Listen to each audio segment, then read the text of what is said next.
beliau mengelompokkan manusia menjadi dua kelompok. Yang pertama adalah manusia yang memiliki nafsul aqilah. Manusia yang memiliki jiwa yang berakal. Kemudian yang kedua beliau mengelompokkan kelompok manusia yang kedua adalah nafsul jahilah. Yaitu manusia orang yang memiliki jiwa yang bodoh. Lalu siapakah manusia yang memiliki nafsul aqilah? Lalu siapa mereka yang memiliki nafsul jahilah?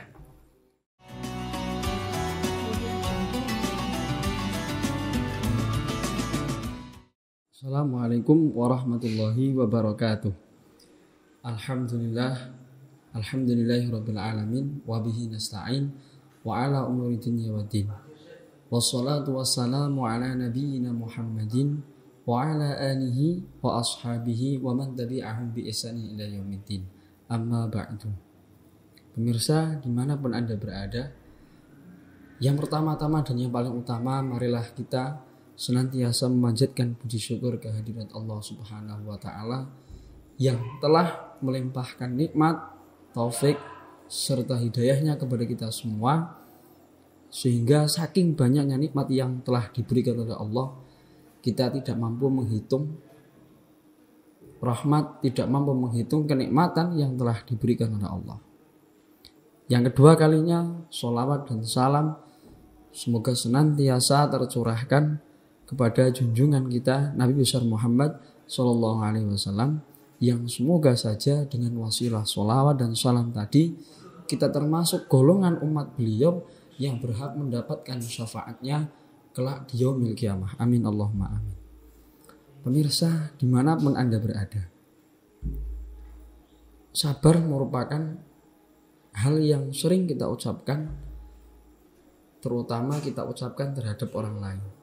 Dan perlu kita ketahui bersama bahwa sabar itu adalah sesuatu yang mudah untuk diucapkan. Apalagi ketika kita mengucapkan hal ini terhadap orang lain. Itu hal yang sangat mudah. Tapi pada realitanya, faktanya, ternyata sabar merupakan hal yang sangat sulit, terutama kita terapkan terhadap diri kita sendiri. Itulah sabar. Dan perilaku sabar, sifat sabar ini sudah dicontohkan, diterapkan oleh baginda Nabi Muhammad SAW sebagai uswatun hasanah, teladan yang baik, teladan seluruh umat manusia. Mulai banyak literatur sejarah, kitab-kitab tarikh yang di situ banyak menerangkan keistimewaan baginda Nabi Muhammad, kemudian sifat-sifat beliau dan terutama sifat sabar. Dalam kisah juga di sebuah kisah juga disebutkan di situ sebagian dari kepribadian Rasulullah SAW mengenai tentang sabarnya beliau. Ketika beliau hijrah ke tanah Taif, beliau dilempari batu, bercucuran darah, sampai digambarkan dalam Al-Barzanji di situ hatta khutibat bidima'in a'lah, sampai terompah beliau, sandal beliau berlumuran darah.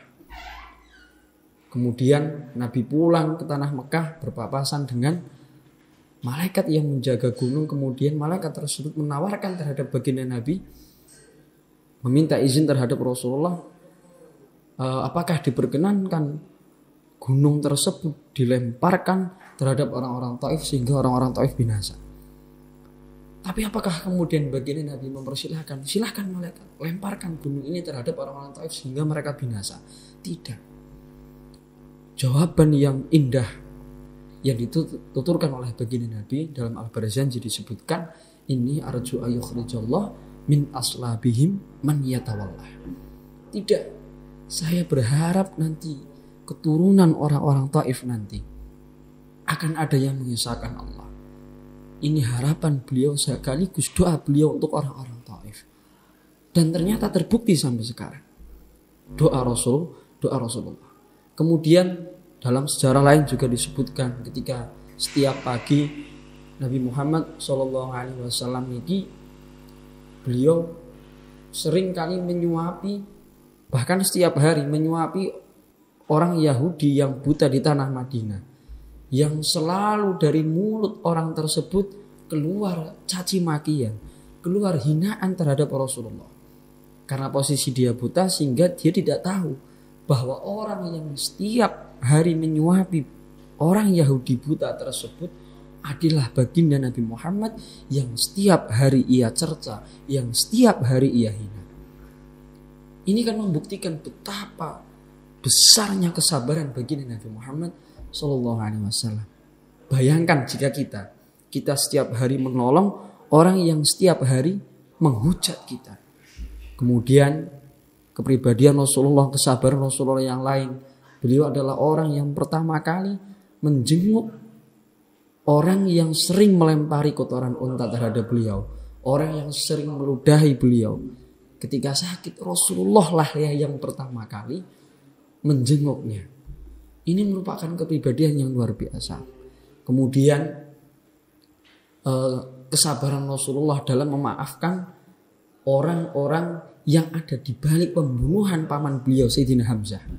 Ketika beliau Rasulullah Shallallahu Alaihi Wasallam memaafkan Hindun binti Utbah, memaafkan Wahsy, yaitu orang-orang yang ada di balik pembunuhan Sayyidina Hamzah, pembunuh pamannya sendiri. Kemudian Rasulullah dalam menghadapi keluarga beliau, paman-paman beliau dalam berdakwah, Abu Jahal, Abu Lahab. Kemudian dalam menghadapi Sayyidina Umar yang sebelumnya sangat memusuhi terhadap Rasulullah. Dan Rasulullah doakan Sayyidina Umar, Allahumma a'izzal Islam bi Umar. Ini merupakan sebagian dari cermin sifat sabarnya baginda Nabi Muhammad SAW. Belum masih ada kitab sirah yang lain, literatur sejarah yang lain di situ yang menerangkan keistimewaan baginda Nabi, terutama sifat sabar beliau. Dan di poin kali ini, bab yang kedua dalam kitab Idzatul Nasyi'in yang dikarang oleh beliau Syekh Mustafa Al-Ghulain sebagai penutur, sebagai mau'idhah, nasihat terhadap kaum pemuda dan pemudi. Di dalam bab yang kedua beliau menuturkan tentang bab as-sabru atau sabar, yang secara garis besar beliau Syekh Mustafa Al-Ghulain dalam kitab Idzatul Nasyi'in dalam bab yang kedua ini beliau mengelompokkan manusia menjadi dua kelompok. Yang pertama adalah manusia yang memiliki nafsul aqilah, manusia yang memiliki jiwa yang berakal. Kemudian yang kedua beliau mengelompokkan kelompok manusia yang kedua adalah nafsul jahilah, yaitu manusia orang yang memiliki jiwa yang bodoh. Lalu siapakah manusia yang memiliki nafsul aqilah? Lalu siapa mereka yang memiliki nafsul jahilah?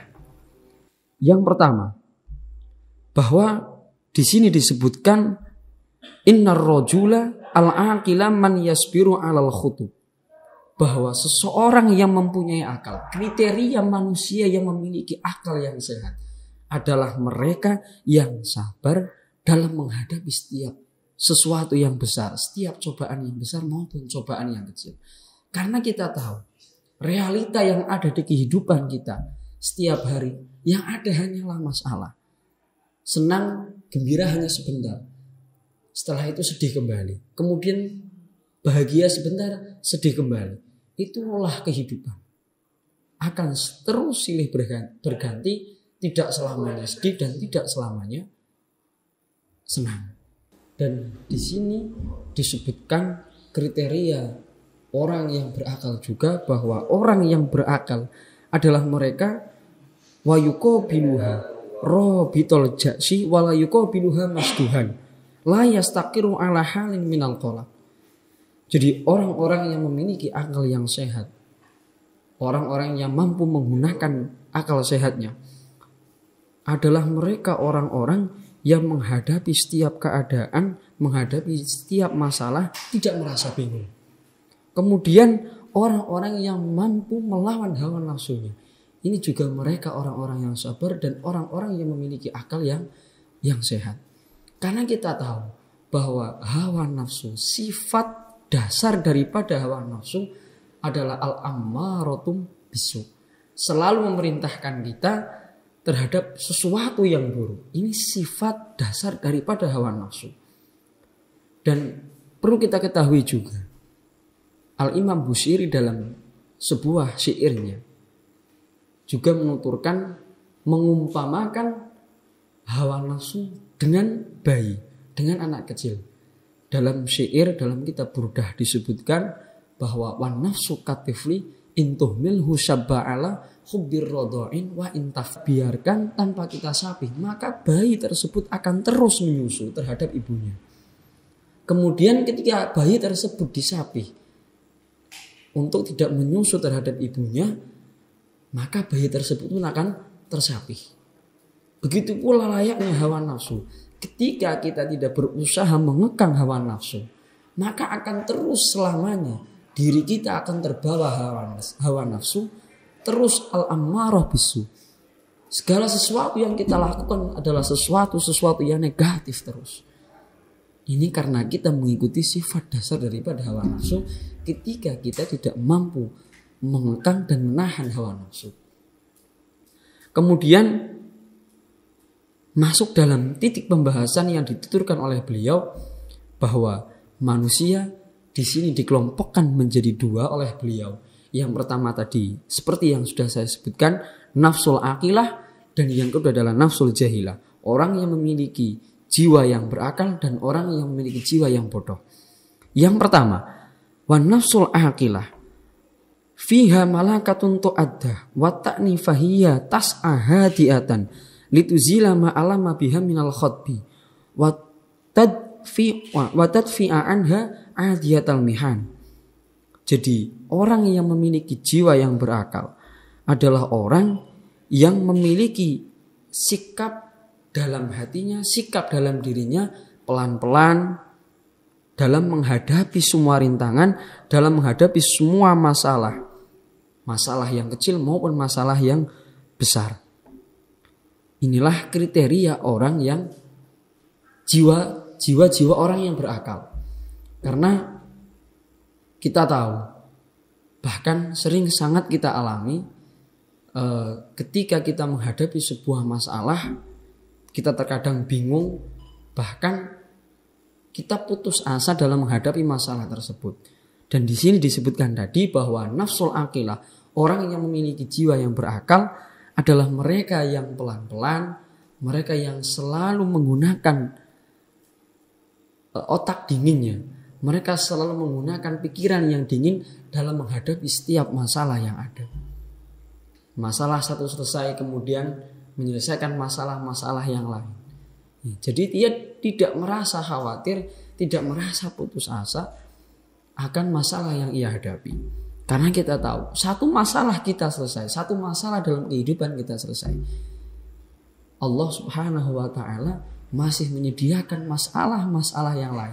Satu masalah kita yang ringan selesai, masih ada masalah yang naik levelnya, yang harus kita hadapi. Dan itu akan terus berjalan dalam setiap kehidupan kita. Kemudian yang kedua adalah nafsul jahilah. Ini adalah lawan dari yang pertama. Aman nafsul jahilah fahiya daimatul ittirab likulli khotabin yanzilu wa in kana yasiran. Jadi nafsul jahilah, orang yang memiliki akal yang bodoh, orang yang memiliki jiwa yang bodoh adalah mereka yang daimatul ittirab, mereka yang selalu merasa pusing, mereka yang selalu merasa bingung dalam menghadapi perkara urusan-urusan yang besar, masalah-masalah yang besar. Sehingga membuat ia putus asa. Bukannya ia memikir solusi yang ia gunakan untuk menghadapi masalahnya, tapi ia berputus asa dari masalah yang ia hadapi. Kemudian yang paling parah lagi, dia lari dari masalah tersebut. Wa in kana yasiron, bahkan masalah yang sebenarnya sedikit ia anggap besar, sehingga ia mundur dari masalah tersebut. Li annaha ta'taqidu an la qibalalaha bitalaqqihi. Karena ia yakin bahwa tidak ada masalah yang lebih besar selain masalah yang ia hadapi sekarang. Mereka tidak lihat orang lain. Padahal ada di luar sana, masih banyak orang-orang di luar sana yang mereka memiliki urusan, yang mereka memiliki masalah yang lebih besar dari yang kita hadapi. Ini. Wala tokotan laha bitaf'ihi. Sehingga ia merasa tidak kuat untuk menghadapi masalah tersebut. Padahal ketika kita tahu Allah Subhanahu wa taala tidak akan memberikan cobaan, tidak akan memberikan ujian terhadap hambanya di luar batas kemampuan hambanya. Ketika Allah Subhanahu wa taala memberikan sebuah ujian terhadap kita, memberikan cobaan terhadap kita, entah itu yang sifatnya menyenangkan, entah itu yang sifatnya menyedihkan kita, berarti sebenarnya kita mampu menghadapi hal tersebut. Kemudian fahiya la tastati'u at-tamallusa minhu wa la taqdiru 'ala tafaddi min adiyatihi. Akhirnya ia putus asa. Dan yang lebih parahnya lagi, realita yang sekarang yang kita hadapi, umumnya para pemuda dan pemudi, mereka justru bukan malah memikir solusi untuk masalah yang ia hadapi, tapi ia menyelesaikan masalah yang ada dengan masalah lagi. Jadi umumnya pemuda dan pemudi sekarang, mereka menyelesaikan masalah dengan masalah. Jadi masalah bukan malah selesai, tapi masalah kuadrat. Masalah tambah lagi masalahnya. Jadi bukan masalah malah selesai, tapi akan terus tambah masalahnya. Jadi inti dari sini, untuk menghadapi para pemuda dan pemudi yang sekarang, realita yang kita hadapi, jangan pernah menyelesaikan masalah dengan masalah. Karena bukan malah selesai, akan tapi malah timbul masalah yang baru. Dan yang lebih parahnya lagi, mereka yang mengakhiri hidup mereka, mereka yang bunuh diri, karena menghindari masalah yang mereka hadapi. Ini merupakan hal yang fatal. Dan ini juga terjadi di kehidupan sekarang. Bukan malah orang tua, benar sebagian orang tua, tapi mayoritas malah para pemuda dan pemudi, anak muda bangsa yang mereka mengakhiri hidup mereka dengan cara yang tidak layak. Mereka bunuh diri dengan alasan menghindari masalah yang ia hadapi. Mereka yakin bahwa dengan mengakhiri hidup mereka, mereka akan selesai dari masalah mereka. Mereka akan terhindar dari masalah mereka. Ini adalah pikiran yang salah, pemikiran yang keliru. Dia mati kemudian dia di alam kubur. Apakah ia tidak akan menghadapi masalah baru? Masih ada masalah-masalah yang bahkan masalah ini lebih berat. Kita tahu dosa orang yang bunuh diri. Jadi bunuh diri bagi mereka-mereka yang dengan alasan menghindari masalah, itu adalah solusi yang sangat fatal. Bukan malah solusi, hal yang sangat fatal yang sering kita lihat di dunia maya. Jadi mengakhiri kehidupan itu bukan solusi. Karena justru yang ia hadapi setelah kehidupan yang ada di alam dunia ini adalah masalah yang lebih besar. Dia akan diazab oleh Allah Subhanahu wa taala karena dosanya orang yang bunuh diri.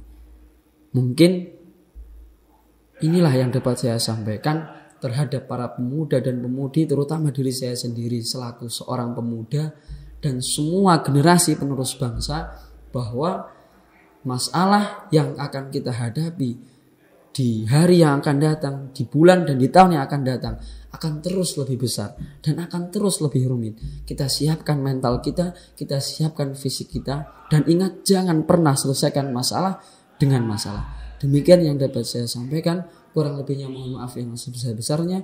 Akhirul qauli ihdinas shiratal mustaqim. Wassalamualaikum warahmatullahi wabarakatuh.